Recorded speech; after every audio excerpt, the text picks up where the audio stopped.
మనకు అందుకే వినాయకుడి పూజలో చెప్పేటటువంటి దండకం ఏదైతే ఉందో దానిలోనే ఉంటుంది మనకు. మారేడు నేరేడు నెలవంక మామిడి దుర్వార చెంగల్వ ఉత్తరేణు అనేటటువంటిది. దాన్ని మనం ఆ దండకంలోనే స్వామివారికి పూజ చేసేటటువంటి దండకంలోనే ఆ మంత్రాల్లోనే దానికి సంబంధించిన ఏ ఏ పత్రాలు వాడాలనేటువంటి దాన్ని కూడా మనకు వివరించి చెప్పడం జరిగింది. ముఖ్యంగా గరిక, దర్భ అంటేనే వినాయకుడు, వినాయకుడు అంటేనే దర్భ అన్నట్టుగా మనకి శాస్త్రం చెప్తూ ఉంది. వినాయకుడికి అత్యంత ప్రీతిపాత్రమైనటువంటిది దర్భ. ఈ దర్భ వల్ల ఏం ఉపయోగం ఉంది? రెండు ఉపయోగాలు దర్భ వల్ల ఉన్నాయి. ఒకటి, మనకు జీర్ణాశయంలో ఉండేటటువంటి మలినాలను దూరం చేస్తుంది.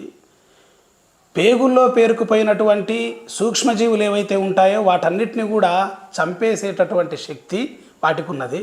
తర్వాత అవి చేతులకి ఆ స్పర్శ ద్వారా మనకు ఎక్కువసేపు గరికని పట్టుకోవడం చేత రక్తపోటును కూడా తగ్గించేటటువంటి గుణము గరికకున్నది. దీన్ని మనం గ్రహించాల్సినటువంటి అవసరం ఉంది. అట్లాగనే మనం మారేడు దళాలు కూడా వాడుతూ ఉన్నాం. మారేడు దళాలు అవి ఎంత విశిష్టమైనవి అంటే, మారేడు దళాలు, నేరేడు దళాలు ఇవన్నీ షుగర్ను తక్కువ చేసేటటువంటివి. మామిడి ఆకులలో ఆక్సిజన్ నిల్వ చేసేటటువంటి గుణం ఉంది.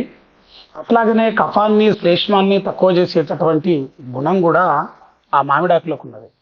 ఈ చెప్పబడినటువంటి ఈ పత్రాలన్నీ కూడా మనుషులకు అందరికీ ఉపయోగపడేటటువంటి మొక్కలనే మన పూర్వీకులైనటువంటి ఋషులు ఈ రకంగా వినాయక చవితి పండుగను నిర్వహించాలనేటువంటి ఒక నిర్దేశాన్ని మనకు సూచించడం జరిగింది. వాటిని మనం వదిలేసి తెలిసి తెలియక మార్కెట్లో రోడ్డు పైన దొరికేటటువంటి అనవసరమైనటువంటి వయ్యారిబాము మొక్కలు కూడా మార్కెట్లో అమ్ముతున్నారు. వాటిని కూడా మనం తీసుకెళ్ళి పూజా కార్యక్రమాల్లో మనం పెట్టుకుంటూ ఉన్నాం. జొన్న కంకులు, మొక్కజొన్న కంకులు ఇవేవి కూడా మనకు శాస్త్రం చెప్పలేదు.